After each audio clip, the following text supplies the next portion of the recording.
listening to the WrestleHavoc Podcast on YouTube, where we discuss everything in and outside of the squared circle. We talk all that goes on in the realm of WWE and AEW every week.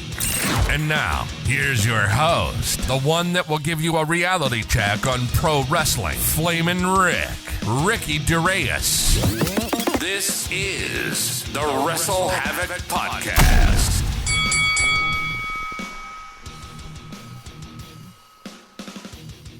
What's up, everybody? It is Flamin' Ricky DeReyes, here to review Friday Night SmackDown from April 7th, 2023. Overall thoughts on this show. After the clusterfuck that was Monday Night Raw on Monday, everybody was left wondering what the hell is going to be happening with SmackDown, and it looks like we kind of got our answer, in my opinion. Vince McMahon wasn't really as involved in this show, unlike Raw. Raw, he was super involved with that show. This definitely felt, or still felt, for now at least, as a Triple H show. We had the progression of storylines. We had the progression of a lot of angles. We also had, of course, great fucking wrestling, which is what Triple H is mostly known for, of course, from his time running NXT. But is this a case of Triple H's days as head of creative, at least for this show, are numbered? I have absolutely no idea. You still have a lot of people on the internet say, ha ha ha, all the fans were fooled, blah blah blah. They were complaining for no reason, just because of the fact that this show definitely felt like a Triple H show. And it did. But who's to say that come Monday, Vince McMahon is still going to be heavily involved? Is this a scenario in which Vince McMahon is basically writing or running the creative ends of Raw, and Triple H is running the creative ends of SmackDown? Honestly, I have no idea. But I believe there's a lot of reports stating that Vince McMahon basically only made very few changes, not a lot of changes on this show. A lot of the things that were going to be happening on this show were as planned. But overall, SmackDown this week was actually pretty good. In fact, it was a much better show than Raw. Raw was dog shit. And if you guys haven't actually checked out my Raw review, definitely check it out. It's actually doing very well in views. Definitely give it a watch because I rant a lot. But from the first match on this show was already better than Raw, because if you think about it, on the first hour of Raw, you guys want to know what the first match was? Omos versus Elias, and it was a squash match that started at 8:50. Yeah, barely any wrestling on the first hour of Raw. SmackDown, they went straight to the action. Overall thoughts on this show: this was actually a pretty decent show in my opinion. Better than Raw, as I've stated earlier, but great show nonetheless. We had the Brawling Brutes taking on Imperium. We had Richocet versus Ivar. Raquel Rodriguez and Liv Morgan taking on Shotzi and Natalya. Triple H, of course, made an appearance on this show. And no, the fans did not hijack SmackDown, which a lot of fans expected that they were going to hijack SmackDown. But honestly, those fans that wanted to quote-unquote hijack SmackDown, let's be honest, it makes no sense for you guys to do that anyway, for you to pay your hard-earned money to go to a WWE show just to chant fire Vince. I think at the end of the day, they win if you just do that. Let's be honest. You guys look like fools. But we had a Rhea Ripley segment with Judgement Day. We had Dominik and Damian Priest taking on Santos, Escobar, and Rey Mysterio. The story progression with Jey Uso and Sami Zayn continues, as we had Sami Zayn versus Jey Uso in the main event. And, of course, Riddle helped Sami Zayn in the end of the show. Of course, basically the story with Matt Riddle and Solo Sikoa is not over. But we're going to be discussing all this and more right here on the SmackDown Review, right here on the WrestleHavoc Podcast, where we discuss everything in and outside of the squared circle. Make sure to like and subscribe for more content. And, as the freaking referee would say, ring that damn bell for more notifications. Also, the WrestleHavoc Podcast is available on audio platforms. It is available on Apple Podcasts, Spotify, Anchor, and Google Podcasts. So if you guys want to listen to the WrestleHavoc Podcast in audio format, it is available on all of those platforms. Also, quick note on the audio platform format. There was a lot of episodes that I did not upload on those audio formats, And I want to sit here and say I apologize because I've been quite behind on that. But thankfully, all of that shit is done with. All the episodes of the WrestleHavoc podcast and all the SmackDown, Raw, Dynamite reviews, all of those are up on Anchor, Spotify, all those platforms that are listed in the description below. So if you guys want to listen to the show in audio format, you guys can. Also, another thing that I want to note is I don't know what the future holds for Ring of Honor reviews. I've been quite behind on Ring of Honor recently. I did do a Supercard of Honor review last week, but I am not sure if I'm going to be continuing those Ring of Honor reviews. Maybe so, but I had to catch up on Ring of Honor because I'm actually falling behind. And apparently, I believe they've been filming Ring of Honor after Dynamite, and apparently the crowds were dead. I don't know if that's true or not. I got to give it a watch for myself, but I'm quite behind when it comes to Ring of Honor. I did, of course, gave you guys a review on Supercard of Honor. So if you guys didn't check out the Supercard of Honor review, it is on the channel. You can guys go and check it out. Also, if you guys haven't checked out the episode 12 of the WrestleHavoc podcast, we talk about the WWE sale to Endeavor, or at least 51% of WWE has been sold to Endeavor. The transaction is not even done yet, but it's been officially announced, and we talk about Vince being in charge, all that fun stuff. We're on episode 12 of the WrestleHavoc podcast. The link will be in the description below, plus my AEW Dynamite review, where I talk about Tony Khan announcing AEW All In at Wembley Stadium for their first UK show, and also Jay White being All Elite, FTR beating the Guns and winning the AEW World Tag Team Champions, all that fun stuff on the AEW Dynamite review. Both of those videos will be in the link in the description below. But let's get on with SmackDown. In our opening match of the evening, we got the Brawling Brutes taking on Imperium in trios actions. I know WWE doesn't really use the term trios loosely, but since trios wrestling is now such a thing, I'm just going to use that term. But we got the Brawling Brutes versus Imperium. Of course, this is coming off the amazing, and yes, I use that term very well, amazing triple threat match that we saw between Drew McIntyre, Sheamus, and Gunther for the IC title, a match that Gunther eventually retained his Intercontinental Championship. We had the Brawling Brutes taking on Imperium. Overall thoughts on this match: this was a great match overall. Every time when Imperium and the Brawling Brutes get into the ring with one another, especially Sheamus and Gunther, you know for a fact shit's about to go down. And overall, definitely shit went down in this match. I genuinely enjoyed this match for what it was. Every time when they get into the ring, they never disappoint me whatsoever.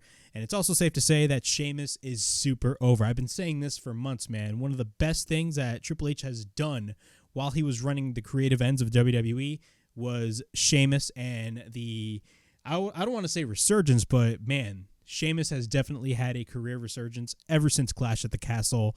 Jesus Christ, man, Sheamus is super over right now. But let's go on with the match. Butch and Giovanni Vinci start. We get a takedown by Giovanni Vinci, and he takes him down, but then Butch manages to take him down back. Butch goes for the right hand, but then Rich Holland tags in. We then get a springboard crossbody by Giovanni Vinci, and then Kaiser makes the tag, and then we get a kick followed by a running uppercut. After that, we get a cover by Kaiser and a near fall, but then Butch tags in. He stomps on the left arm of Kaiser, but then Vinci tags back in. He then twists the fingers and stomps on the arm of Giovanni Vinci. At this point, Butch is on the top, but then Kaiser pushes Vinci and hits a suplex. After that, we get a cover and a near fall, and then we go to commercial break. Once we're back from break, at this point, Gunther is in control over Butch, a.k.a. Pete Dunne. He stomps on Butch, but then what happens? He hits a cheap shot on Sheamus, and then he applies a chokehold on Butch, or sleeper hold, and then Butch twists the fingers of Gunther. After that, Giovanni Vinci tags in, but then we get a suplex by Vinci, but then Butch lands on his feet and hits a kick. After that, Holland and Kaiser tag in. At this point, Holland is in control, but then Kaiser fires back against Rich Holland, but then Holland manages to hit the Alabama Slam. After that, we get a cover and a near fall, but then Holland comes in, he hits a kick, and then Imperium manages to go for a series of quick tags, basically tag in and out. After that, they triple team on Rich Holland with a triple drop kick. After that, we get a headbutt by Rich Holland, and then we get a chop by Gunther, and then he hits a boot on Sheamus. And then he goes for the powerbomb on Holland, but then we get a cover and a near fall when Butch comes in. Gunther then applies the Boston Crab, but then Sheamus comes back up on the apron. Sheamus then makes the tag, but then both Sheamus and Gunther manage to fight it out. We get a clothesline by Sheamus, and then he manages to pick up Gunther, but then he goes for the running power slam. After the running power slam, Gunther is on the apron. Sheamus hits the 10 beats of the bell ring. At this point, the crowd just goes fucking crazy for Sheamus. He is super over. He misses the bro kick, and then Gunther hits the release German suplex. Gunther then goes for a boot, and then he lifts him up, but then Sheamus counters with the white noise. Back and forth by both Sheamus and Gunther. We get a cover by Sheamus and a near fall. But then what happens? Kaiser comes in, but then he gets hit with an enziguri by Butch, and then Kaiser fires back, throwing him down to the mat, but then Holland sends Kaiser to the outside. At this point, Imperium go for the high-low on Rich Holland. Butch then goes for the moonsault on the outside, while Sheamus goes for the knee on Vinci, countering the springboard crossbody attempt. After that, he hits the bro kick, and we get a cover on Giovanni Vinci by Sheamus, and the Brawling Brutes get the win in this fantastic opening match to kick off the show. Overall, as I've stated at the top of this review, every time when Imperium and the Brawling Brutes get in the ring, all you're going to see is just flat out magic. It looks like this feud between Sheamus and Gunther is not over. I definitely do see a future match happening in the future, which honestly I'm here for, man. Sheamus and Gunther, the chemistry that they have, man. Every time when they get into the ring with one another, it just clicks so well. And every time when they just fight it out, the crowd just goes fucking crazy. As I've stated earlier in this review, man, Sheamus has had a career resurgence, and literally, Sheamus is super fucking over with the crowd. And every time when he gets into the ring with Gunther, god damn, man, just the pops by the crowd just definitely make Sheamus who he is, man. Fantastic stuff. The Brawling Brutes get the win in this opening match. We then get a video package of what happened this past Monday on a dreadful Raw when Brock Lesnar was supposed to be teaming up with Cody Rhodes, but eventually Brock Lesnar, before the match even started, before the bell even rang, we never even got a match, Brock Lesnar hit an F5 on Cody Rhodes and managed to beat the shit out of him throughout the end of the show. And Wade Barrett noted something very interesting, and he stated the reason why... Wade Barrett stated this in these exact words. He stated the reason why Brock Lesnar attacked Cody Rhodes was because of the fact he was pissed off that he kicked off WrestleMania Night 2. What kind of explanation is that? That is the stupidest explanation I have ever seen, in my opinion. Because I'll tell you this right now. Remember back at WrestleMania 35 when Paul Heyman and Brock Lesnar opened the show, and Paul Heyman specifically said, we are going to be going on a jet to Las Vegas, and Seth Rollins better come out here because after this, we are leaving. Was Brock Lesnar pissed about that? And I'm only talking about this in a kayfabe perspective. Why would Brock Lesnar attack Cody Rhodes just because of the fact that he opened WrestleMania? That is the dumbest shit ever. I like Ray Barrett. I think he's fantastic on commentary, but I am sorry. That is the stupidest explanation I have ever seen. Caleb Braxton is backstage with Paul Heyman and Solo Sikoa. Of course, there's a slew of boos headed towards Paul Heyman's way. And Paul Heyman says that there's no booing at the name of Paul Heyman, please. Why is this night different than any other night? It's because he, Paul Heyman, shall pass over the interrogatories and talk about something more relevant, like our tribal chief Roman Reigns, and the fact that the Bloodline main evented both nights of WrestleMania.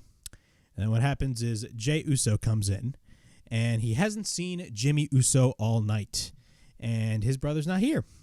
And then Paul Heyman tells Jey Uso that the tribal chief wanted him to stay at home as him, Jey Uso, main event Jey Uso, takes out Sami Zayn all by himself and cements his legacy in the island of relevancy by his own doing, solving the Sami Zayn problem. And Jey is just like, yeet, okay, I'll leave. And then all of a sudden the camera pans to Solo Sikoa and Paul Heyman, and he says if he solves the Sami problem tonight, or he will solve their problems tonight. What is that implying? Again, top tier storytelling. This is what I'm clamoring for regarding this whole Bloodline thing, and it's arguably the best thing on WWE television. Again, I love the story progression on this. And now they're shifting over to the story of Jey Uso, and they're definitely leading towards somewhere in the next couple of months. After that, we got Ricochet versus Ivar. Overall, relatively short match in my opinion, but not a bad match whatsoever. We get a drop kick by Ricochet, but then Ivar's on the outside. Then we get a suicide dive by Ricochet, but then Ivar drives Ricochet on his back. And then he hits a crossbody on Ricochet, but then we get repeated back elbows by Ivar. At this point, Ricochet is on the top, but then Ricochet tries to fight back, but then Ricochet goes for the sunset flip. After that, Ivar holds on, and then he picks him up, but then Ricochet lands on his feet, and then Ricochet goes for the knee. After that, Ivar hits a knee of his own, but then Ricochet fires back with a dropkick. After that, he tries to pick up Ivar, but then Ivar escapes, of course. I mean, how the fuck is he going to pick up Ivar?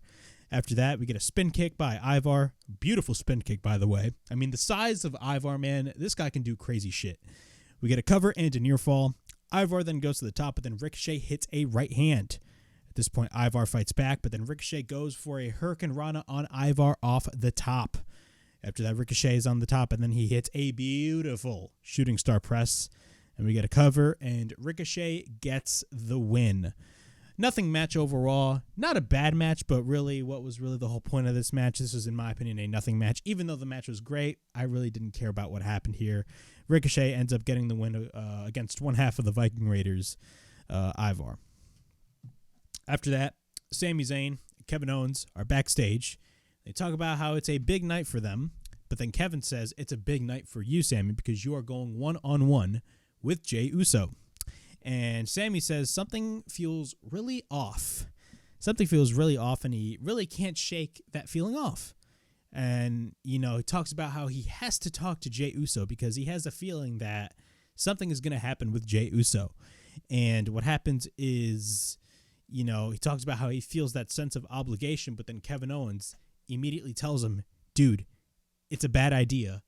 You shouldn't do it. But Sami insists, and he does it anyway. After this, we get Raquel Rodriguez versus, not Raquel Rodriguez and Liv Morgan. Why the hell did I go Raquel Rodriguez? I feel like Pat McAfee. I miss Pat McAfee on commentary, man. We get Raquel Rodriguez versus, Raquel Rodriguez and Liv Morgan versus Shotzi and Natalya. Overall thoughts, didn't really care about this match either. Honestly, let's be honest with ourselves. What is the point of these tag teams if they're not really going to do anything with the women's tag team division? Again, the biggest problem with the women's tag team championships, and I will literally die on that hill because it's the absolute truth. The women's tag team championships mean absolutely nothing. Nothing. The reason why is because of the fact that if you look at the women's division in WWE, there are no legit women's tag teams. There just isn't. All the tag teams on that women's division are just flat out makeshift tag teams, and that's it. There's no legit tag teams in the division, and that is a major problem. So you might as well just literally retire those belts because those belts are completely useless. Raquel picks up Natalya. Later, Natalya takes her to the outside, but then Shotzi goes for the suicide dive. Liv Morgan then takes out Natalya. And then we get a cover by Shotzi and a near fall. Shotzi then goes for the knee, but then she goes for repeated rights. Raquel then has her up, but then Liv goes for the tag. Liv then goes for the dropkick, follows up with a sling blade. After that, we get a cover and a near fall. Natalya then makes the save after the near fall. We get a waistlock by Natalya, but then we get a roll-up by Natalya. Liv then goes for the roll-up of her own, but then Natalya hits a German suplex. She follows up with a discus clothesline. Shotzi then goes for the crossbody, but then Shotzi and Natalya go for the double team. But then Raquel takes out Natalya, and then she goes for the tornado DDT. Liv then follows up with the Oblivion, and we get a cover, and Liv Morgan and Raquel Rodriguez win the match. After that, we get Madcap Moss and Xavier Woods playing video games, most likely WWE 2K23. After that, LA Knight comes in. He's pissed off that he isn't on the card. And he complains that Woods is playing video games, and then LA Knight smashes the controller, which sets up another match between LA Knight and Xavier Woods next week on SmackDown.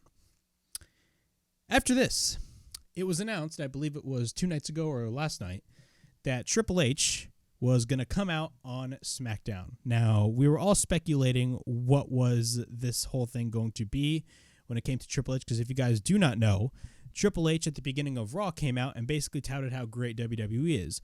Originally, I believe they advertised this as an announcement, but Triple H ended up not making that announcement. I wonder why.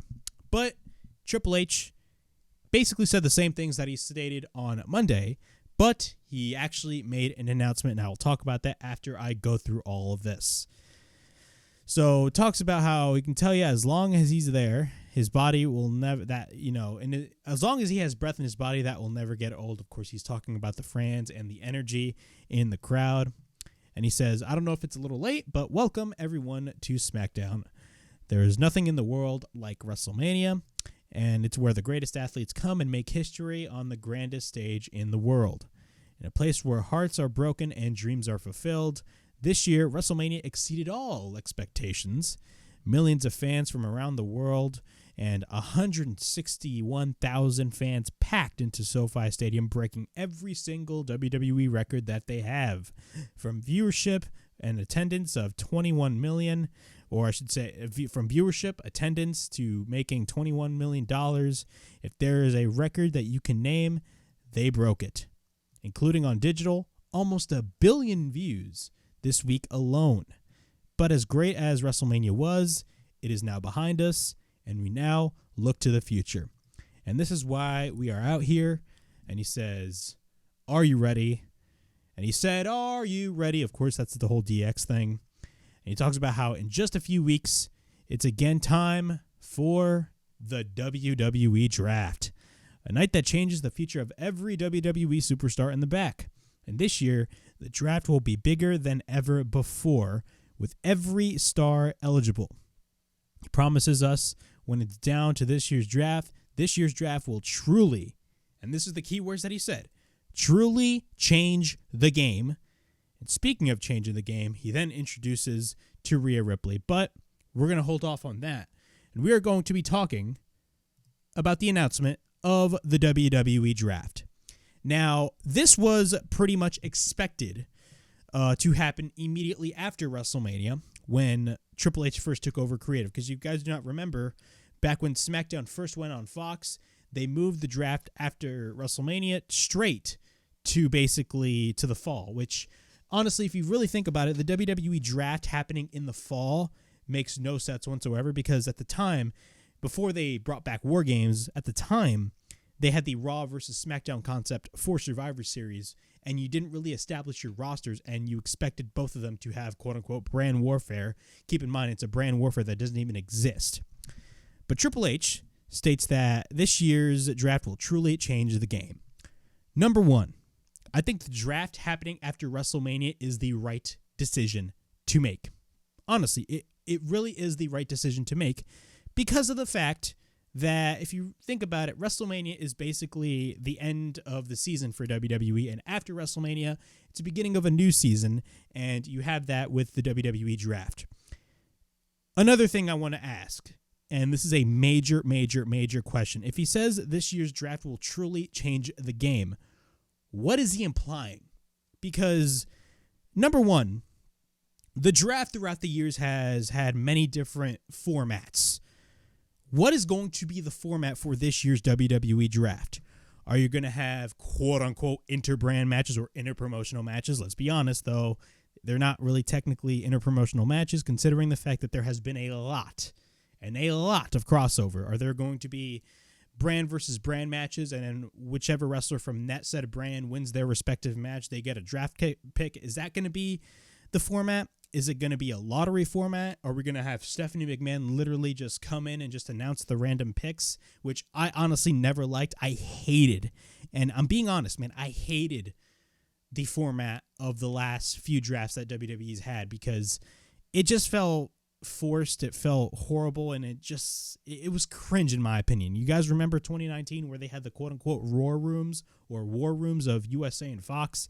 The cringiest shit I've ever seen. Horrible television, ladies and gentlemen. But again, when it comes to this draft, this is the major question that I have. After the draft is set in stone and we got the new rosters, how is Raw and SmackDown going to be different from one another? Because if you are going full-fledged with this draft, and if Triple H is touting that this draft will truly change the game, does that mean that the brand split is going to be going in like legitimate full effect? Are you going to have guys that are only going to be on Raw alone and not go over to SmackDown in random weeks? And this is the biggest problem with the brand split, man. The biggest problem with the brand split is that WWE treats it like it's non-existent. Let's be honest with ourselves. The brand split is completely irrelevant in this day and age. Now, we know we have the networks of USA Network and Fox, but again, it's non-existent because you have constant crossover whatsoever to the point where it defeats the purpose of the roster split. Could it be a scenario in which after the draft, we get a legit roster split and there's going to be no crossover whatsoever? We're going to have to wait and see. Are the creative teams going to be legit separate creative teams? You know, Vince McMahon clearly booked Monday Night Raw. Is it going to be a scenario in which Vince McMahon books Raw and Triple H books SmackDown? This is just speculation on my end. This may not be true. We're just going to have to wait and see. But again, these are very logical questions that I have coming into this draft because, let's be honest, WWE has not had a good track record regarding the brand split. They would have the brand split and have legit separate rosters, and then over time, they would literally start to do that crossover and literally kill off the brand split without any real announcement. That is exactly how the brand split ended the first go-around. Now, the brand split has been existent since 2016, and I can remember for the first few years, they were a little bit separate, but then they started to do that crossover, which then caused a lot of problems. Again, if WWE is going to go full-fledged with this brand split, they really need to have legit distinction between Raw and SmackDown, because another problem that I have with Raw and SmackDown as separate rosters is both shows feel the same. And I'm not talking about presentation-wise. Well, presentation-wise is key. I mean, both the shows look exactly the same presentation-wise. The only difference is that they're separate colors. But what makes Raw different from SmackDown? What makes SmackDown different from Raw? You see, that's the biggest problem with the brand split. And I could even go as far as to say AEW, in a way, kind of has a similar problem with AEW and Ring of Honor, because there's a lot of crossover regarding AEW and Ring of Honor right now, as we see. Both WWE and AEW suffer from both of these problems. You need exclusivity. If you really want to take the brand split seriously, you need to rely heavily on exclusivity. You just have to. And unfortunately, and this is the case with WWE's track record, they haven't done that. So is this going to change the game when it comes to the WWE draft? I have absolutely no idea. We're just going to have to wait and see. But that was Triple H's announcement regarding the announcement of the WWE draft. After that, we got the Rhea Ripley segment.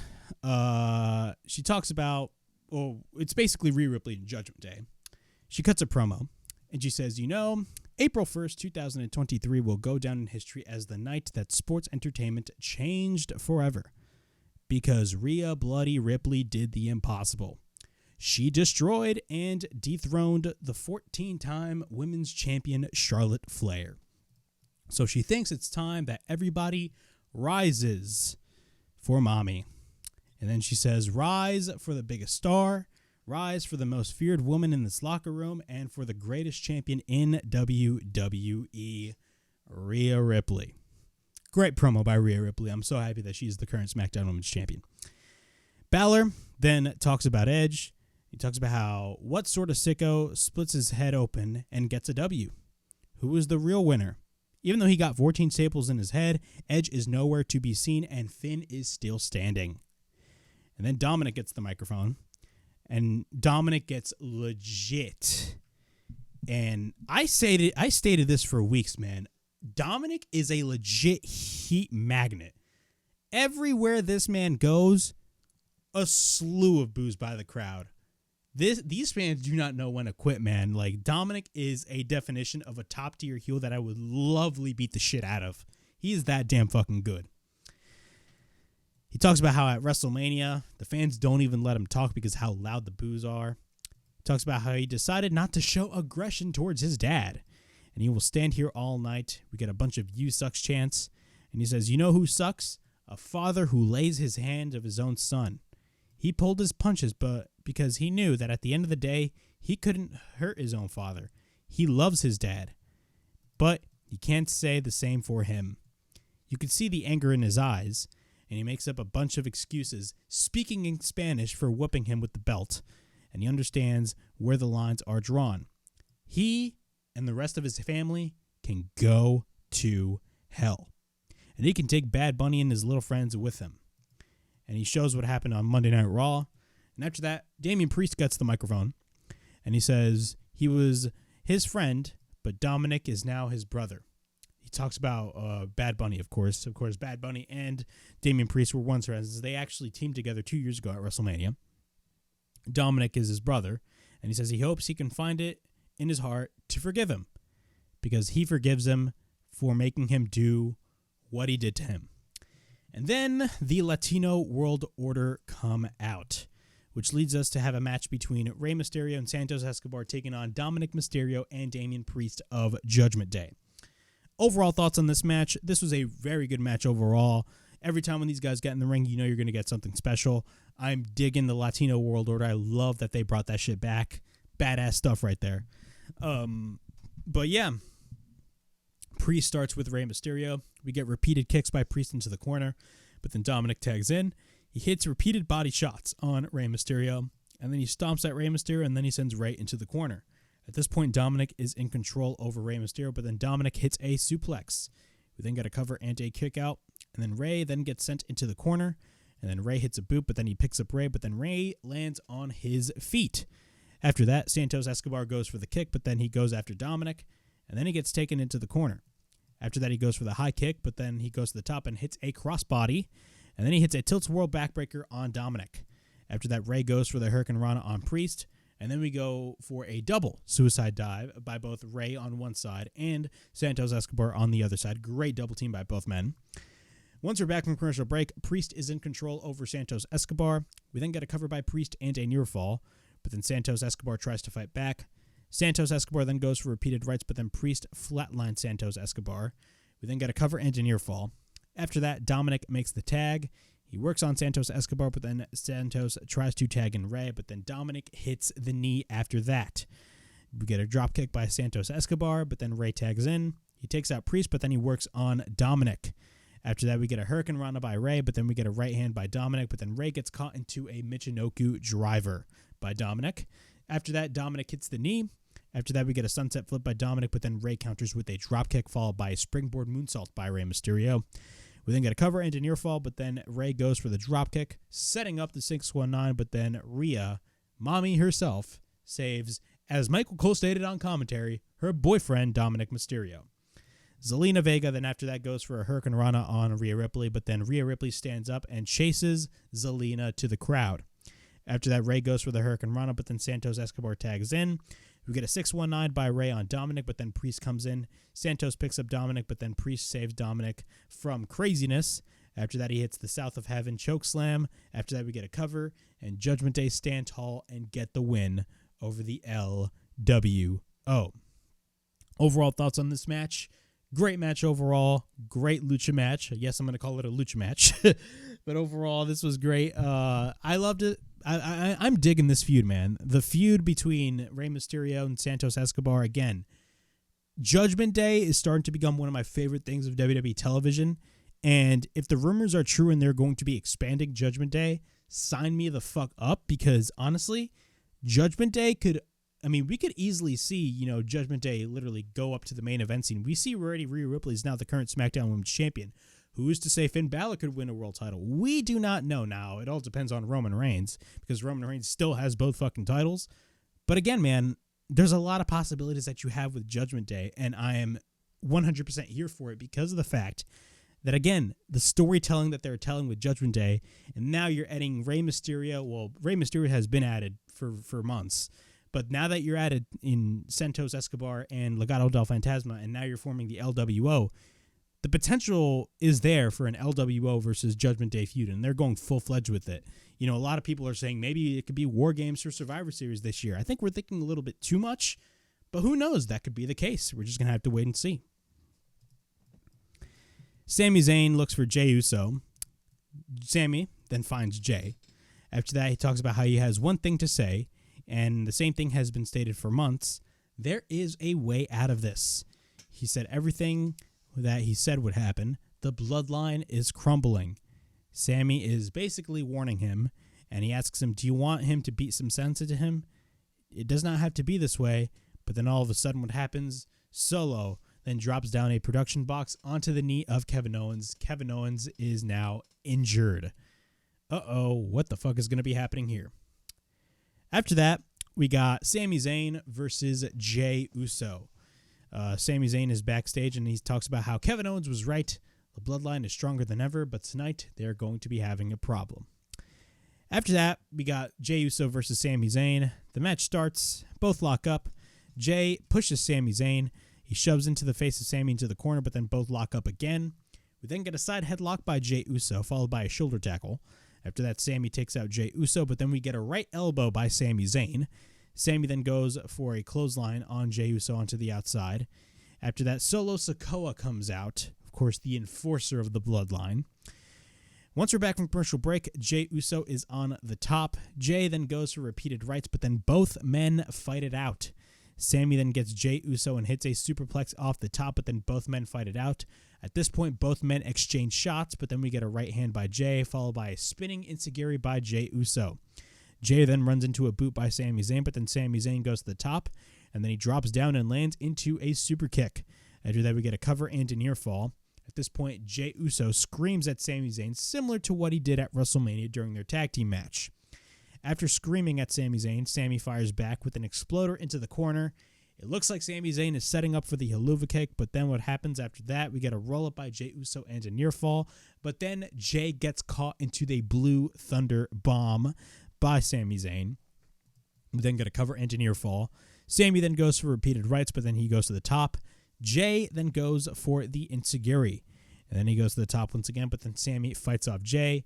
Sami continues to fight back, but then Jey goes for the headbutt. At this point, Sami is on the apron, but then Solo goes for the Samoan spike without the referee looking, and then Jey goes for the leg lariat, and we get a cover, and Jey ends up getting the win. After the match, Solo Sikoa attacks Sami Zayn. We get repeated headbutts by Solo Sikoa, and Jey Uso is just watching into the corner. And Solo prepares the Samoan spike, but then what happens? Jey Uso blocks him from doing it, and he says, that is enough. But what happens? Jey ends up super kicking Sami Zayn, and then Solo grabs a chair by orders of Jey Uso. But what happens is Matt Riddle ends up coming out. He hits a kick on Solo, and then he hits a knee on Jey, and then clotheslines Solo to the outside. And it looks like Matt Riddle isn't done with the bloodline and Solo Sikoa after all. Overall thoughts on this this match and this whole story progression that we saw on this week's SmackDown. Overall, this was great. I definitely enjoyed what I watched here. I mean, definitely the story right now, and we all speculated this after the whole honorary use thing was going on with Sami Zayn, but we all speculated, and everybody knew that the next big story to tell is Jey Uso. Jey Uso is literally the catalyst of all of this whole thing, because keep in mind, back when the bloodline first started, or when Roman Reigns, I should say, first turned heel, Roman Reigns, what was his first major feud? It was with Jey Uso. And of course, we had the whole main event Jey Uso shit going on. Jey is now really back into that picture, and he's now, I don't want to say in the doghouse, but they're clearly setting something big up for Jey Uso in the future, kind of similar to what they did with Sami Zayn. And I'm 100% here for it. Again, I've always stated this. After Sami Zayn, there's a bigger story to tell, because Jey Uso is literally the catalyst to all of this shit, because he knows what Roman is. He knows what Roman is like. And now we are starting to see that with Jey Uso. And it's definitely going to be really, really, really exciting. Something big is going to be happening. And could this be a case in which Jey Uso ends up getting whacked from the bloodline? I don't know, man. We're just going to have to wait and see. Maybe I'm thinking a little bit too much, but there's a lot of possibilities, and I'm very much excited about it. But overall, that was my SmackDown review from April 7th, 2023. Overall thoughts on this show: clearly this was definitely a Triple H show in my opinion. Everybody was afraid coming in. I'm like, oh my God, Vince McMahon is going to make hella changes. I believe he made like one small change to the show via Zoom. That's what the report stated, but I don't know, man. Triple H definitely booked this show. I genuinely believe that. Compared to the Raw show, this definitely felt like the much better show, clearly. And I don't know, man. We're just going to have to wait and see. Vince McMahon definitely let Triple H book this show for now, as the title says, because for now, I mean, who knows, man? Vince McMahon could just literally swoop in and just be like, fuck you, I'm taking over this shit now. Because you know how Vince McMahon is. But we're just going to have to wait and see. Definitely, Raw is going to be a clusterfuck, in my opinion, as in my prediction. My prediction is, like, Raw is definitely going to be a clusterfuck. But, again, we're going to have to wait and see what happens. But, yeah, that was my SmackDown review from April 7th, 2023. Please like, subscribe, comment down below, push that bell for notifications, and be on the lookout for more videos right here on the WrestleHavoc Podcast, in which we discuss everything in and outside of the squared circle. Make sure to like and subscribe for more content. And as the freaking referee would say, ring that damn bell for more notifications. And as always, it is Flamin' Rick, Ricky DeRays, signing out. Peace.